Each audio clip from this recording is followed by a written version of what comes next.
This is Inspire 2016 with your weekly tarot reading for the week commencing the 28th of October until the 4th of November 2019. The first card for you is representing, how do you feel about yourself? Your card is the Ace of Wands. You are feeling incredibly inspired and enthusiastic about pursuing a new ideal project that you have in mind. You are all revved up and raring to go. Use your creative energy and passion to take the first steps and get this project underway. Even if you like to have everything planned out before you begin down a certain path, the Ace of Wands is encouraging you to listen to your instincts and follow your gut. If it feels like a good idea, it probably is. So, start with a few basic actions to get things underway, and then continue to grow and develop your ideas through more complex actions later on. The important thing is that you act now, rather than spending more time planning or researching. The Ace of Wands is also indicative of a time in your life where you have a breakthrough moment and feel very inspired and motivated about a particular idea or passion. Your eyes have been opened to a whole new world and you are now very excited about the possibilities and the opportunities that are available to you.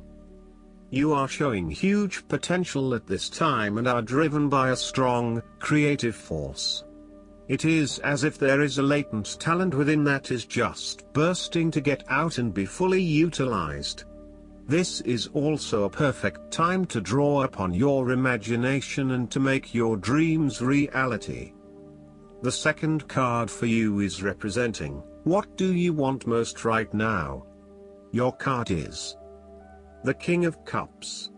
What do you want most right now is to be a master of your own feelings, and remains in control of your own emotions. The King of Cups represents a master of compassion and kindness and strong bonds in a relationship based on temperance and understanding. In general, you will feel very emotionally balanced and in control.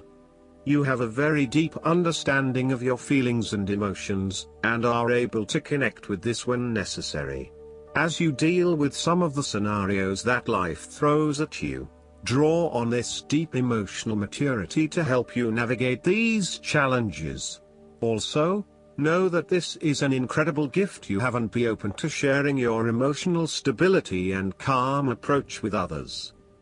If you are facing challenges, then the King of Cups is an indication that you must create balance in the realm of the emotions. The King of Cups represents compassion, one of the most powerful and beautiful qualities of the human spirit. Ask yourself, how can I develop a stronger awareness of the unconscious without being overwhelmed by its power? How can I develop a stronger sense of compassion without falling into the trap of sentimentality? The third card for you is representing your fears.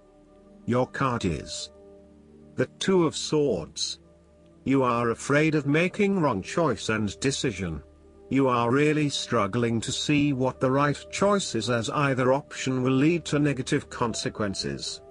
Lay out the pros and cons of each option that is available to you and weigh up which option will have the most favorable outcome. The Two of Swords may also indicate mental confusion as a result of information overload. You are overwhelmed with other people's points of view and additional, detailed information about what options are available to you. At the end of the day, you are going to have to make a decision, so sift through the advice and the information that is available to select only the most relevant and helpful. The Two of Swords may suggest that you are feeling stuck in the middle of two competing sides. You may be trying to play the peacemaker role, but in doing this you are just confusing yourself and creating more tension. For example, you may be trying to bring two conflicting family members together in the hope of a harmonious family environment, but instead you are finding yourself being the messenger or the dumping ground for each of their concerns. Decide whether or not you truly do have a role to play and whether you can indeed create peace between the two opposing parties. Otherwise, get yourself out of there. The fourth card for you is representing what is going for you. Your card is the Page of Pentacles.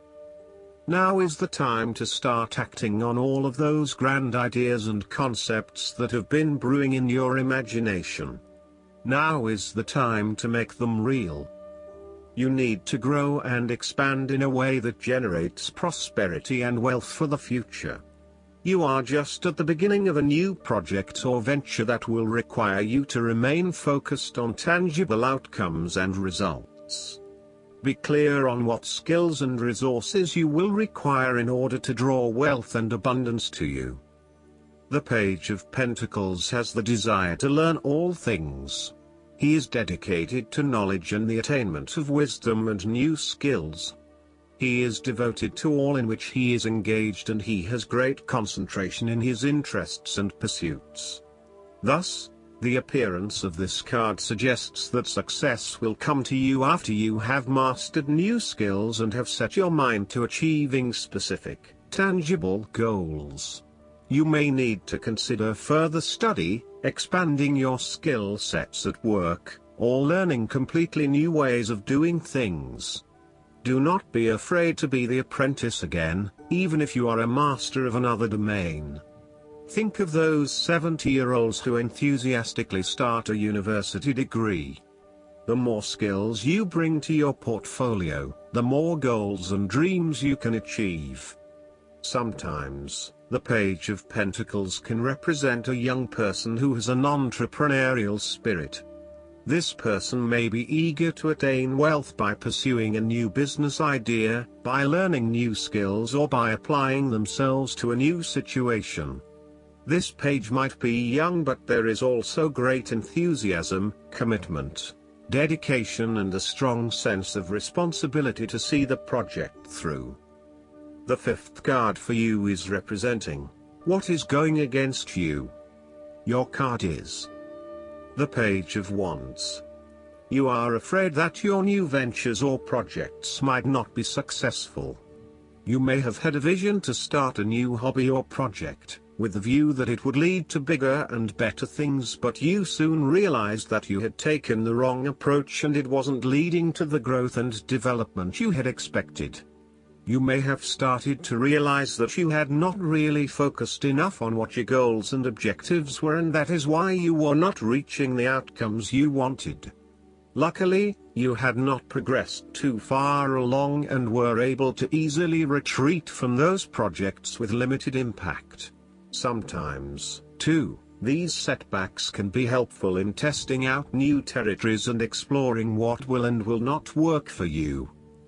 You may also find that your eagerness to start something new has been negatively impacted by complexities, obstacles, and opposition, which has resulted in a lack of motivation and indecisiveness about your path forward. You may also be fearful of whether you can really get your project or idea up and running, or if you are just going to be weighed down by more responsibility and troubles. The Page of Wands can depict a person who is immature with a self-image problem. It could be someone who is mean-spirited and aggressive, or someone who is helpless and always a victim. This is someone who never has anything good to say, is always pessimistic, and always brings everyone down. This person undercuts your enthusiasm and your self-confidence. Often, this is a superficial, lazy and arrogant person, one who is unwilling to make an effort, and is uncooperative and impatient. The last card for you is representing the likely outcome that you may have.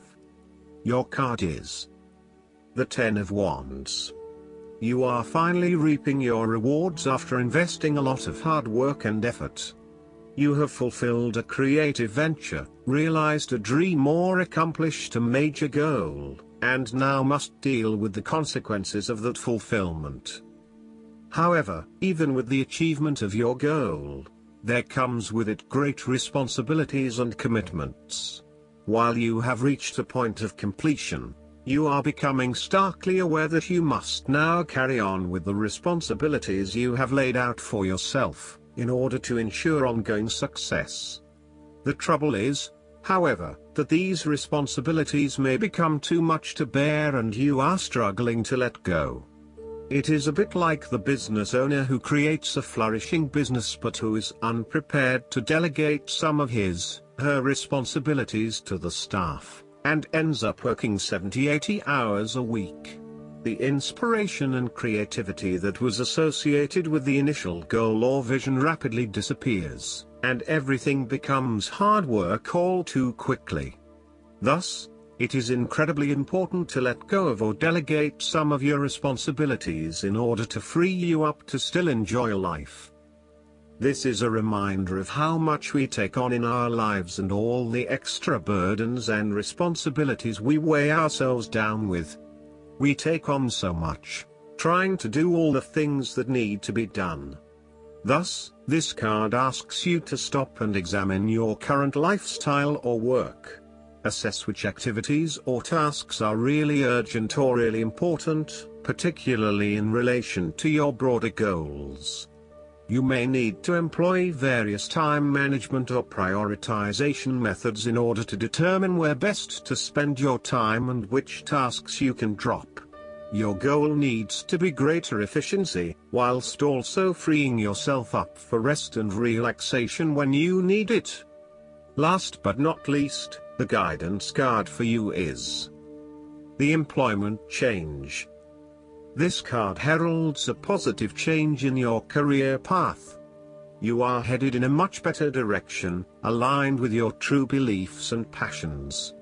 No more suffering just to earn a paycheck. You will now be working from inner truth. This change requires a lot of faith and trust. This card is your assurance that as long as you consistently take action as you're divinely guided, you will continue to be supported. When you adjust your life to be more heart-centered, there's a positive effect upon your finances. Your expenses decrease because you are no longer buying things in an attempt to feel happy. As a happier person, you attract more people who want to work with you as a customer, client, partner, investor, and so on. Your business is successful because it's built upon passion. God and the angels are guiding your career transition, and there's no need to rush, push, or try to control this process. Your role is to keep your mind quiet and sober so that you can clearly hear your divine guidance, and then follow it without hesitation or delay. I hope that you enjoy everything, and if you like the reading, just please click subscribe and you will get instant notifications every time we publish a new video right to your YouTube. Thanks.